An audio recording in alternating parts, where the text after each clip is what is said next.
Os drones desceram contra os postos das fronteiras. Pouco depois, homens com bandeiras brancas surgiram, rendendo-se para as tropas invasoras que avançaram rapidamente. Tudo começou com pequenas incursões noturnas, testando os inimigos e colocando à prova sua reação, para depois se expandir no que seria um novo fronte dentro da própria Rússia, com milhares de quilômetros quadrados ocupados pelos invasores ucranianos. As forças armadas do Kremlin reagiriam enviando suas tropas em solo, colocando seus aviões para dispararem suas bombas ou os mísseis balísticos para estourar os inimigos. Tudo isso geraria apenas mais mortes, com boatos de até 500 desses homens enviados como reforços mortos em um único ataque em Kursk.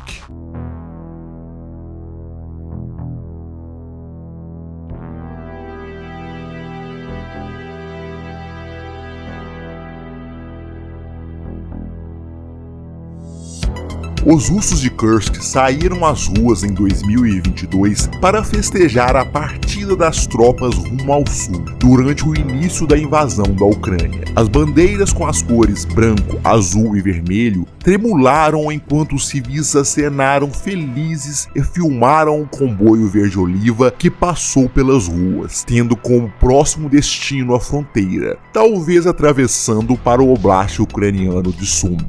Mas comemorar o início de uma guerra é para os tolos. Da guerra só se comemora o fim, e talvez mais com um sentimento de alívio do que felicidade, com a sombra do luto pairando. Aqueles homens que corresponderam ao aceno enquanto seguiam para sua viagem de violência, quantos voltariam? O pior seria que, em breve, aqueles mesmos russos sofreriam com a guerra batendo à sua porta. A violência que seguiu para o sul subiria para o norte, quando toda a pólvora plantada germinaria em fogo. Era o mal da guerra na qual viviam russos e ucranianos, algo do que só se faz lamentar e não justificar ou se satisfazer como pura vingança. Infelizes consequências de tempestades plantadas no solo fértil da história. Há mais de 2 anos, os russos haviam entrado em solo ucraniano, expandindo um conflito que foi começado em 2014 com a tomada da Crimeia e persistiu por anos, com o Kremlin financiando os grupos paramilitares que declararam as chamadas República do Povo de Donetsk e República do Povo de Luhansk. O que era a guerra na região do Donbass seria expandido drasticamente em todo o leste e sul da Ucrânia, para mais tarde também voltar para o norte de Kharkiv.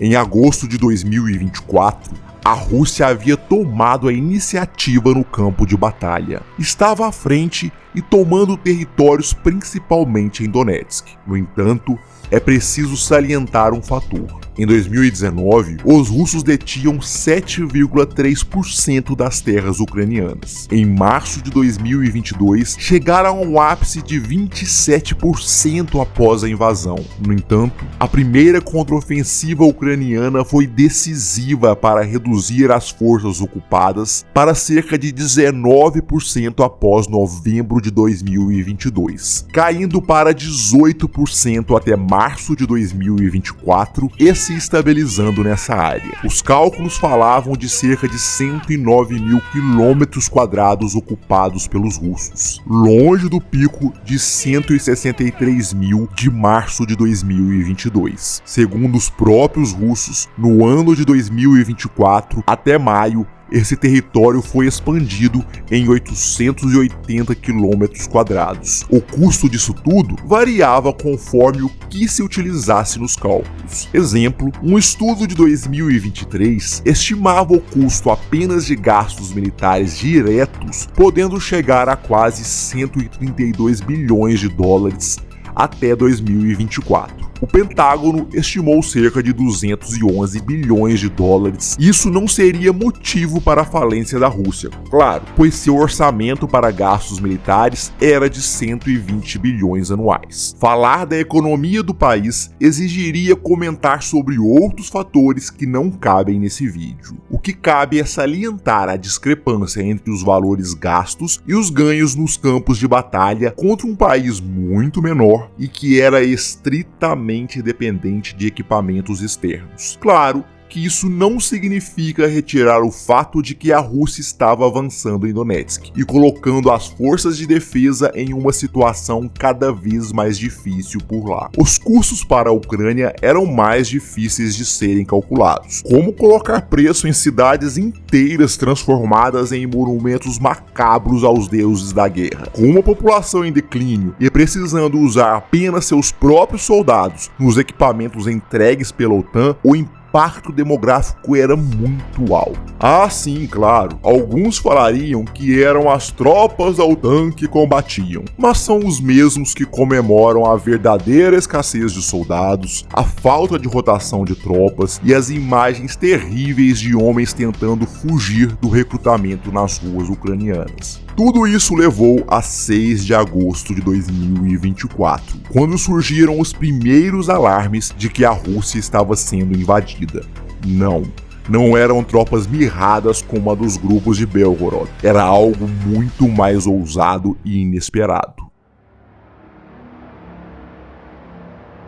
A contraofensiva ucraniana de 2022 foi baseada em muitos fatores, como a surpresa e a desorganização das tropas russas. Essas características não existiram no ano seguinte, o que auxiliou no fracasso da contraofensiva de 2023. Agora era necessário mais preparo. Houve um grande silêncio nesse aspecto.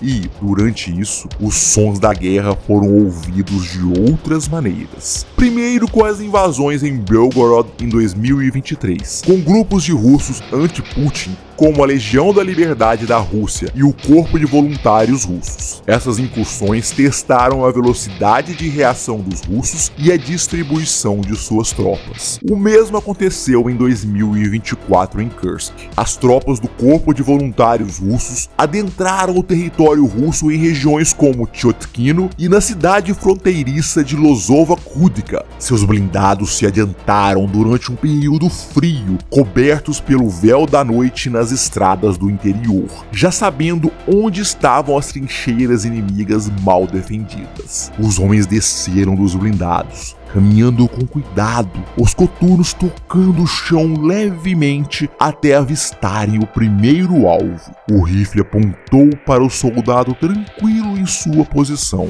O projétil o derrubou com um golpe na cabeça. Depois os rifles romperam de vez a paz noturna. Os explosivos também voaram, enchendo de fogo a pequena trincheira russa. Os cidadãos viram esse avanço quando a manhã chegou. Sussurraram por detrás das janelas como o perigo estava perto e que o governo precisava reagir. Seu testemunho se estendeu aos sons dos tiros da guerra batendo em suas portas. Homens correram entre as casas procurando abrigo para os combates. Uma vez em posição, com os drones identificando os alvos, soltaram seus projéteis para que mergulhassem nos equipamentos russos estacionados. Terminado o trabalho, os soldados do Corpo de Voluntários da Rússia voltaram para as florestas, procurando por cobertura para evitar os drones e artilharia. Precisavam ser rápidos. Ali começava um novo planejamento para um ataque cuidadoso. As tropas esperaram ao anoitecer para que as coordenadas fossem repassadas e os russos imaginassem que não teriam problemas. Pouco depois, outros ataques começaram a surgir. As tropas esperaram o anoitecer para que as coordenadas fossem repassadas e os russos imaginassem que não teriam mais problemas. Os sons da guerra se expandiram, acabando com a paz do sono em Kursk.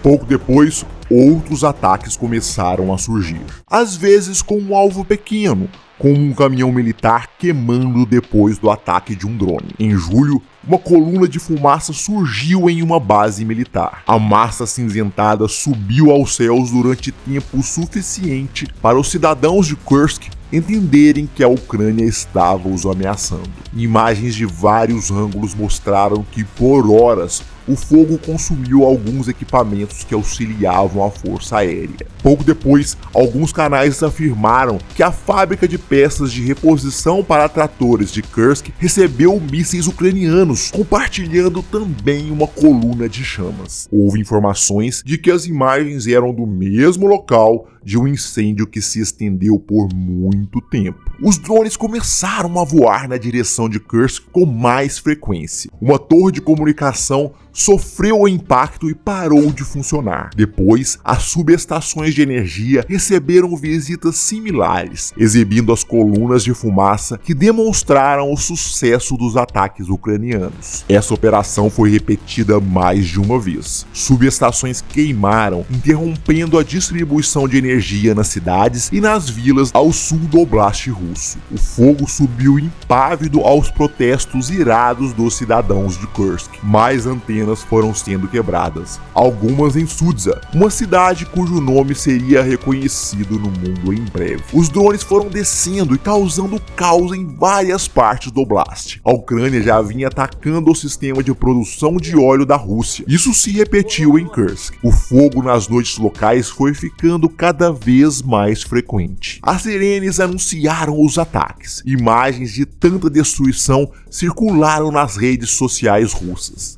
Parecia que não poderia piorar.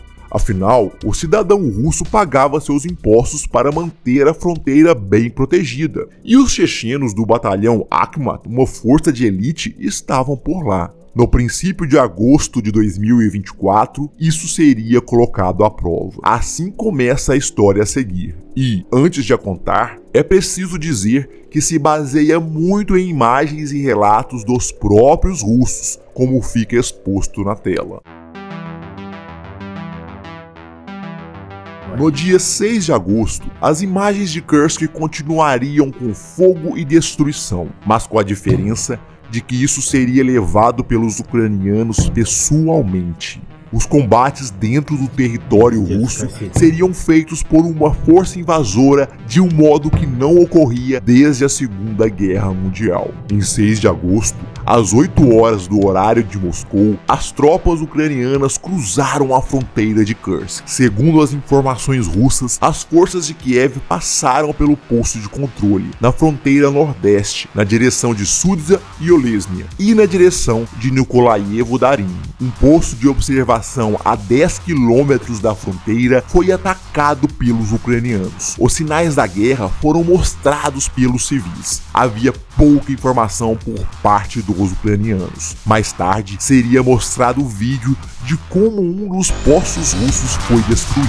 Os tanques dispararam contra as instalações, derrubando tudo sob os pedidos de apoio dos soldados no local. Com o teto desabando e tendo poucas armas para revidar, os homens levantaram bandeiras brancas. As primeiras rendições de uma série começaram durante a invasão, com a captura de jovens conscritos a homens do FSB, o Serviço de Segurança Russo, herdeiro da KGB. O silêncio por parte de Kiev era ocupado pelos brados russos falando sobre aquela invasão. A princípio, houve quem negasse, afirmando que o inimigo não tinha perspectivas e que aquilo não era uma ofensiva. O Ministério da Defesa afirmou que 300 soldados ucranianos da 22ª Brigada Mecanizada, apoiados por 11 tanques e mais 20 blindados de combate, lançaram o ataque. Ao que tudo indicava, os invasores foram rápidos, evitando o trabalho de fixar posições, o que deixaria a ofensiva mais lenta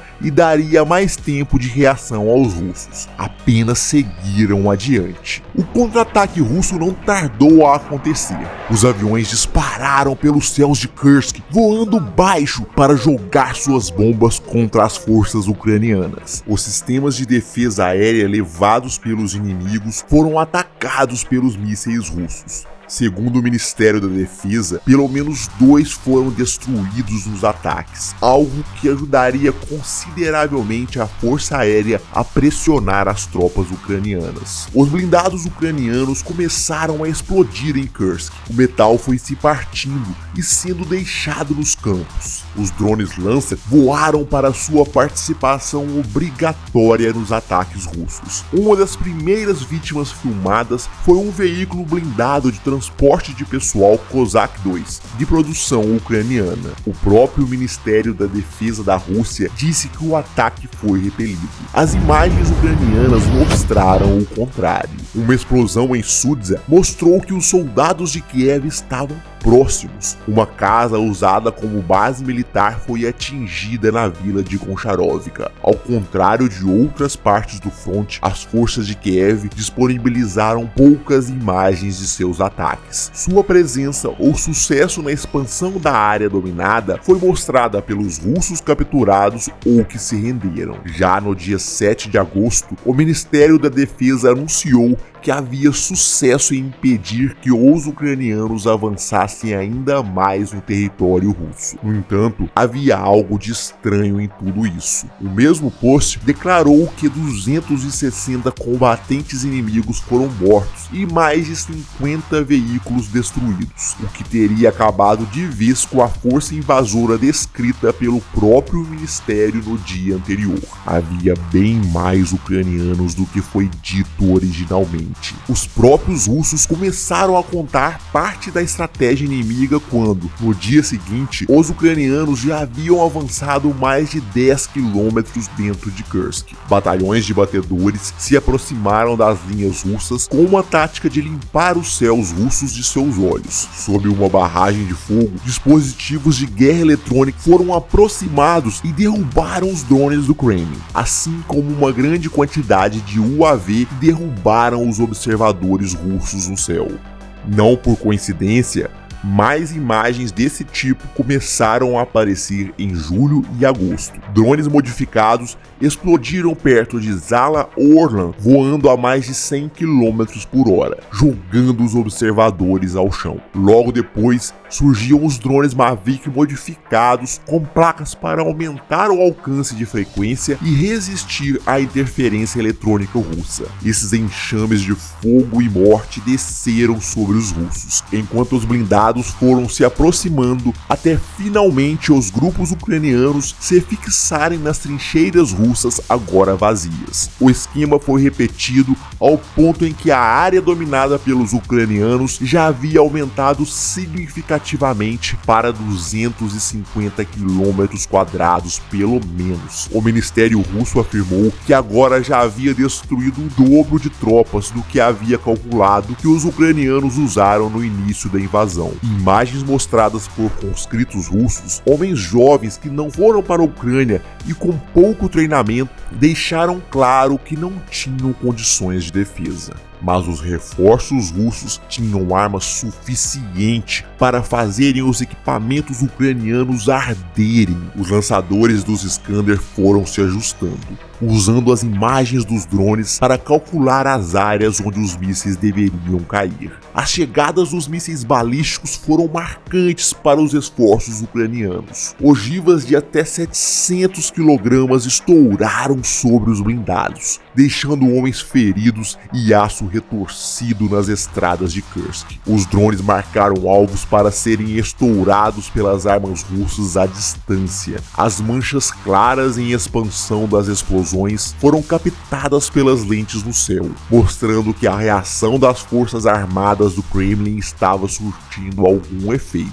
No dia 9 de agosto, um regime operacional antiterrorista sob o comando do FSB foi introduzido nas regiões de Kursk, Bryansk e Belgorod. Mas, no dia seguinte, os cálculos feitos eram de que os ucranianos já haviam ocupado mais de 650 quilômetros quadrados de Kursk. As tropas russas se movimentaram, com imagens surgindo na televisão para mostrar o esforço do governo em conter a ameaça. Os próprios soldados filmaram seu deslocamento. Talvez isso, imagens de drones ou então os boatos de que os ucranianos hackearam as câmeras de vigilância das cidades ajudaram a causar um desastre entre os russos em 9 de agosto. Um batalhão seguiu confiante pelos distritos de Hilsk e Ligovsk. Os HIMARS foram ativados para despejar uma tempestade de mísseis contra os caminhões cheios de soldados. Foram minutos das chegadas dos projéteis levantando as nuvens de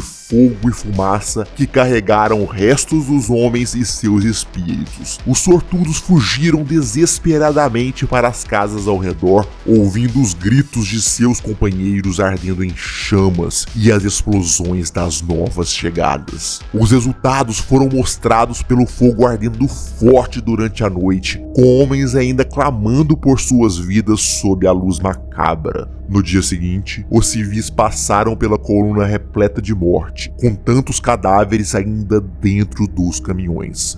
Os relatos sobre o número de mortos variaram de 96 até 500, conforme a fonte. Correspondentes militares russos pediram a execução daqueles que deram ordens para as colunas se movimentarem.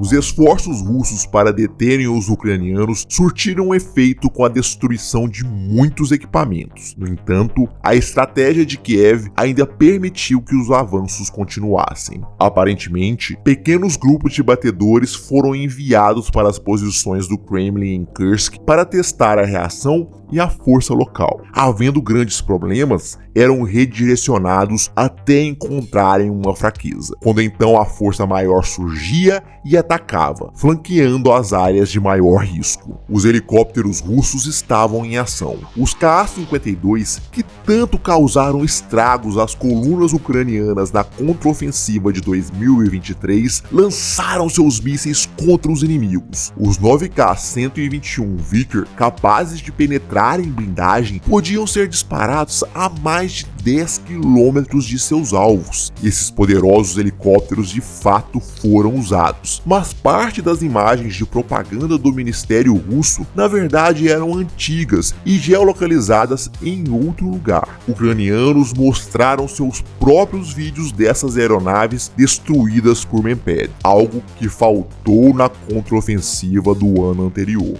Os helicópteros Mi-28 participaram dos combates do mesmo modo, disparando seus foguetes S-13 ou os mísseis antitanques Ataka-V. Apesar do limite máximo de 6 km e menos eficiente do que os Vickers, esses últimos ainda causaram estrago com o impacto das ogivas de 7 kg. Um fato interessante foi que os ucranianos divulgaram imagens de drones rumando contra o motor de cauda de um Mi-28, afirmando terem o derrubado, mas sem provas da queda ou dos danos. A maior parte das informações sobre as áreas da expansão ucraniana eram por parte dos correspondentes de guerra russos. Evgeny Podubny era um desses propagandistas e correspondente especial dos canais de televisão Rússia 24 e Rússia 1. A 80ª Brigada de Assalto Aéreo da Ucrânia colocou um drone kamikaze para um encontro doloroso contra o carro do russo. Muito ferido, ele pediu apoio para um dos civis que passava no momento. O propagandista foi hospitalizado mais tarde com ferimentos graves. A aviação russa estava nos céus de Kursk com os disparos de suas armas tentando travar os avanços ucranianos. As bombas, sem dúvida, deixaram suas marcas nas forças inimigas estacionadas em suas bases recém-criadas. Os drones voaram mais lentamente, mas com eficiência de bater contra um veículo de combate de infantaria alemão Marder 1A3. A eficiência da força aérea russa levou a incidentes quando os ucranianos se aproximaram de Sudza, uma das cidades que, aparentemente,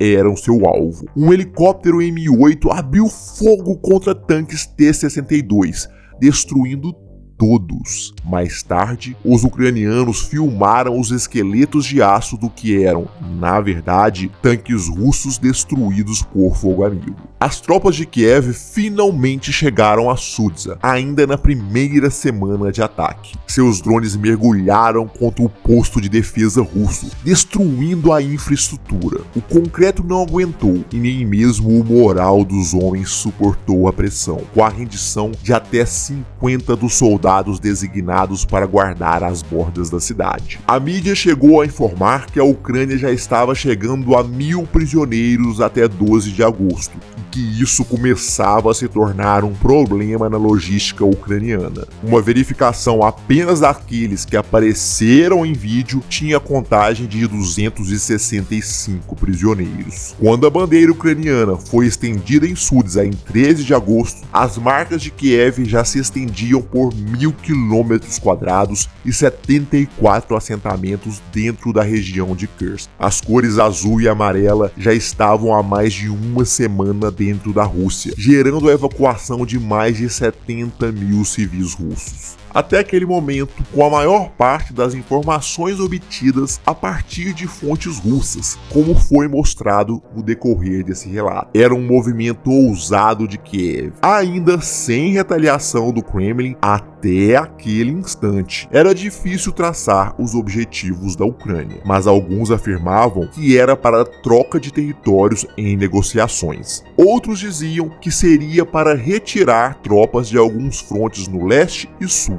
Naqueles dias da primeira semana, o avanço continuava forte em Donetsk, ainda causando horror nos ucranianos em Toretsk. Era preciso aguardar para ver se isso surtiria efeito e quanto tempo os ucranianos ainda aguentariam dentro de Kursk. Uma terceira hipótese falava de uma distração para algo maior, como uma ofensiva na Crimeia. Era difícil saber quanto tempo isso duraria. A Rússia ainda não tinha uma reação bem organizada, mas era uma das maiores potências militares no mundo, com força aérea e artilharia capazes de impor o inferno nos invasores. Ainda haveria mais o que contar. Fosse sobre as forças chechenas em ação, emboscadas de forças especiais e mais combates duros dentro de Kursk.